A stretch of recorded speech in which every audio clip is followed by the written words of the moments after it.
j'étais assez fasciné par le sujet des chiffonniers. Moi, je me rappelle quand j'étais enfant, on parlait de se battre comme des chiffonniers. C'est des gens qui n'avaient pas toujours très bonne réputation. J'ai vu dans votre ouvrage ou dans vos présentations des illustrations, gravures de ces fameux chiffonniers. En fait, c'est très organisé.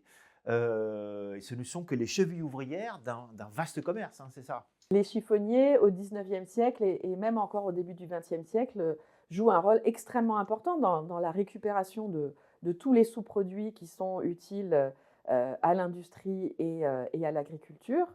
Et donc, ce sont des personnes qui sont, on pourrait dire, des travailleurs indépendants, euh, qui sont à leur compte. Donc, ils vont récupérer les matières dans les rues, auprès des habitants, etc., etc.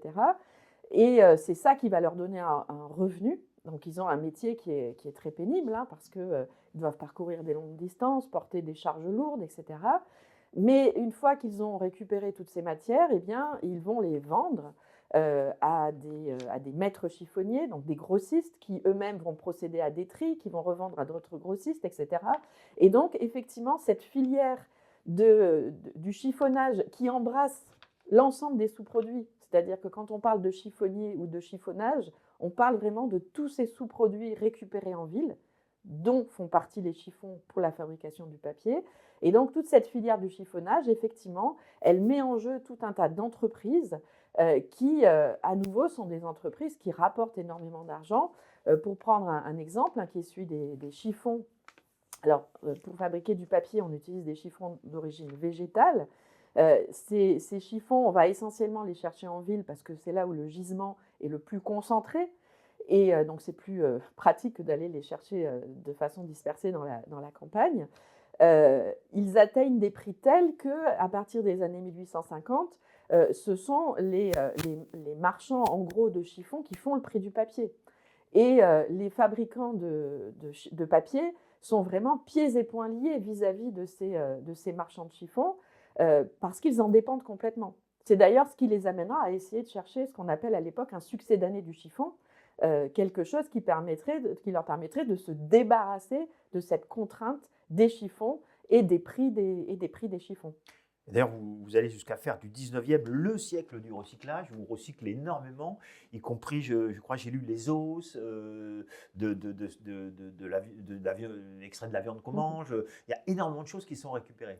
Oui, énormément. Alors, les os des animaux sont, avec les chiffons d'origine végétale, les deux matières qui rapportent le plus aux chiffonniers.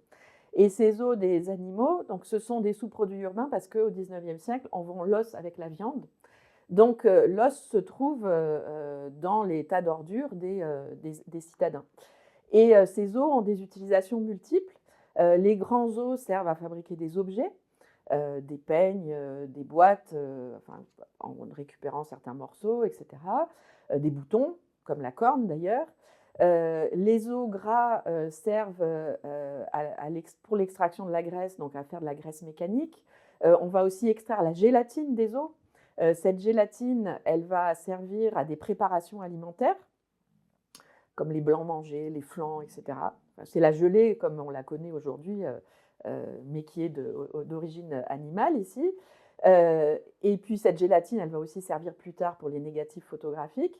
Et on a aussi d'autres usages très importants pour le 19e siècle. Premièrement, la fabrication du phosphore.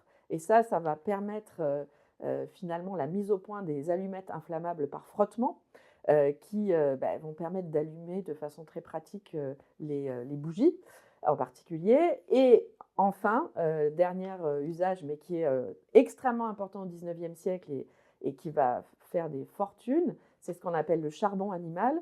Le charbon animal, c'est de l'os réduit calciné réduit en poudre qu'on va utiliser pour filtrer les liquides et en particulier pour filtrer et clarifier les sucres. Et donc, dans les raffineries de sucre, on utilise du charbon animal pour produire le sucre blanc.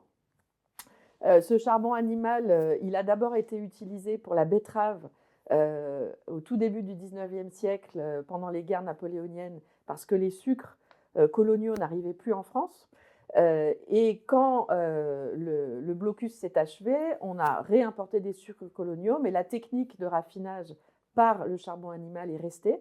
Et donc ça, c'est un marché énorme, sachant que ce charbon animal donc, qui forme un filtre, on le nettoie plusieurs fois, on le revivifie pour pouvoir s'en resservir, mais après quelques revivifications, il ne peut plus servir, et à ce moment-là, on le vend aux agriculteurs. C'est un engrais très recherché, tout simplement parce qu'il contient du phosphore. Et puis, inévitablement, il y a une crise, hein, donc une crise des sous-produits urbains. Ça, je l'ai complètement découvert en vous lisant. Est-ce qu'elle est directement liée à la pétrochimie ou... La pétrochimie joue un très grand rôle dans la crise des sous-produits urbains parce que du pétrole, alors ça commence un peu avec la carbochimie d'ailleurs, il faut bien le dire. Du pétrole, du raffinage du pétrole, on extrait certes des carburants, mais on extrait plein d'autres choses très utiles, notamment des produits qui vont permettre de fabriquer des teintures qui vont remplacer certaines teintures d'origine animale, comme par exemple le bleu de Prusse, qui était fabriqué avec des sous-produits animaux. Mais aussi, on peut fabriquer avec des sous-produits du pétrole des matières plastiques. La première matière plastique issue du pétrole est mise au point en 1917, si mes souvenirs sont bons, par Becquel, qui propose ce qu'il appelle initialement de l'ivoire artificiel, puisque l'objectif c'était de remplacer l'ivoire naturel dans la fabrication des boules de billard. Et ça va donner naissance à la bakélite, qui est la première matière plastique issue de la pétrochimie, qui va jouer un rôle extrêmement important. On va fabriquer énormément de choses en bakélite, puis après on aura plein d'autres matières plastiques qui vont être mises au point. Et ça, par exemple, ça va concurrencer l'os et la corne, puisque toutes ces choses, ces objets qu'on fabriquait en os, en corne, ils vont être désormais fabriqués en matière plastique. Et donc ça, c'est ce qui explique pourquoi la pétrochimie joue ce rôle fondamental. Alors, tout ce qu'on ne recycle pas, on s'en sépare. Il y a plusieurs manières de s'en séparer. On élève des gigantesques tas dans des lieux qui finalement anticipent un petit peu ce qu'on appelle aujourd'hui la déchetterie, avec le triage, etc. Et puis il y a aussi, ça je crois que ça se fait déjà peut-être au 19e, l'incinération, qui va produire de l'énergie, ce qu'on fait encore aujourd'hui. On le voit d'ailleurs essentiellement autour de Paris. Tout à fait. Alors en fait, l'incinération des sous-produits urbains, c'est quelque chose qui naît en Angleterre dans les années 1860. Les premiers appareils s'appellent les British Destructors. J'aime beaucoup cette expression. Mais en France, dans un premier temps, cette solution est complètement rejetée parce que justement, les ingénieurs, les agronomes, les experts disent mais c'est une catastrophe, c'est réduire en fumée des matières utiles. Jusqu'à ce qu'à la toute fin du 19e siècle, certains procédés soient mis au point qui permettent de récupérer de l'énergie à partir de la combustion de ces ordures. De récupérer, alors au départ, on récupère surtout de l'électricité, et donc il y a une commission parisienne qui se rend en Angleterre vers 1903-1905 pour aller visiter des installations de fabrication d'électricité à partir des ordures, et ils reviennent complètement enchantés. Ils citent le cas de, je crois que c'est Liverpool, où les tramways se meuvent grâce à l'électricité produite par les ordures. Donc ça fait, c'est ce qu'on appellerait de l'économie circulaire aujourd'hui. Et donc là, on va commencer à développer cette solution à Paris, enfin dans les usines qui traitent les ordures parisiennes, mais qui sont autour de Paris. Au départ, on fait l'électricité, et ça va permettre d'alimenter les autotombereaux, donc les camions de ramassage des ordures. Donc, du coup, ça veut dire que les ordures se transportent toutes seules, en quelque sorte. Donc, c'est magique. Et puis, après, dans l'entre-deux-guerres, on va aussi produire de la chaleur pour réaliser du chauffage urbain. Pour la France, la première expérience, c'est à Villeurbanne, à côté de Lyon. Puis, assez rapidement, ça va venir à Paris, où on va développer ce réseau de chaleur qui existe encore aujourd'hui.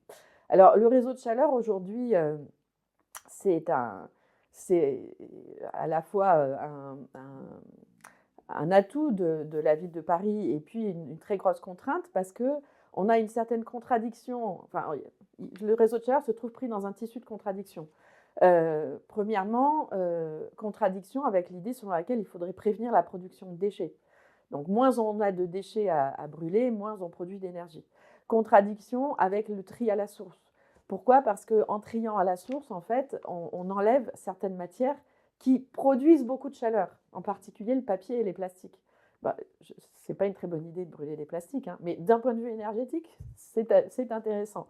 Et donc, on a finalement une diminution du pouvoir calorique des ordures qui est lié au tri à la source, sachant qu'il est difficile de remettre en question ce tri à la source et qui fait que cette option du chauffage urbain par la combustion des déchets se trouve un peu mise en difficulté. Alors, les projets actuels visent plutôt à diminuer les capacités d'incinération des incinérateurs qui se trouvent autour de Paris, en lien avec ce que je viens d'expliquer, en se disant aussi que si on va vers de la rénovation thermique du bâtiment, les besoins au chauffage seront moins importants. Donc on pourra continuer à chauffer en incinérant moins. Mais voilà, ça reste quand même une équation avec plein d'inconnus et pas beaucoup de solutions.